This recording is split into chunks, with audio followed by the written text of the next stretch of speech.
এমন একটা দিন কি আর আসবে যেদিন চুলার কাছে যাব না, রান্না করব না, শুয়ে থাকবো এসির ভিতরে, রান্না বান্না হয়ে যাবে, কেউ ডাক দিয়ে খাওয়াবে। হ্যালো বন্ধুরা, আসসালামু আলাইকুম। আরও একটি নতুন ভিডিওতে আপনাদের জানাই স্বাগতম। তো যত কথাই বলি না কেন, চুলার কাছে যেতেই হবে আর রান্না করতেই হবে। তো আমি রান্না করতে চলে গেলাম। তো এক পাশে আমি চিকেন বসিয়ে দিয়েছি আর চিকেনটা আমি কষিয়ে নিচ্ছি, আর এক পাশে আমি উস্তা ভাজি করে নিব। আজকে দেখাবো উস্তা ভাজি, আর উস্তা ভাজির সাথে টিপস থাকবে কীভাবে তেতো ছাড়া উস্তা ভাজি করা যায়। তো চুলায় কড়াই বসিয়ে তাতে পেঁয়াজ, কাঁচামরিচ, রসুন, তেল দিয়ে ভালো করে ভেজে নিচ্ছি।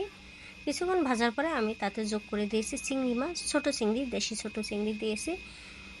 চিংড়ি দিয়ে লবণ দিয়ে আমি আবারও কিছুক্ষণ ভেজে নিয়েছি। কিছুক্ষণ ভাজার পরে এরপরে আমি উস্তাটা দিয়ে দিয়েছি। উস্তাটা দিয়ে নেড়ে ছেড়ে ভালো করে একটু মিশিয়ে নিয়ে চুলার আঁচটা বাড়িয়ে আমি ঢাকনা দিয়ে ঢেকে রেখে দেব 5 মিনিটের জন্য।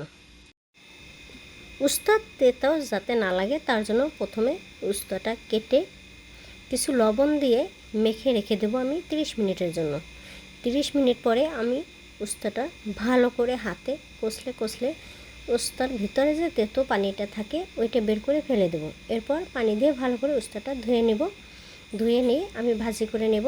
এভাবে ভাজি করে খেয়ে দেখবেন, উস্তা একদম তিতা লাগে না।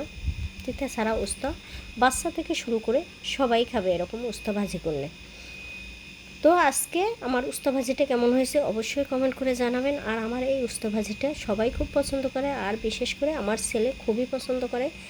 একদম তিতা লাগে না এই উস্তাটা ভাজি করলে। তো সবাইকে অসংখ্য ধন্যবাদ আমার ভিডিওটা দেখার জন্য।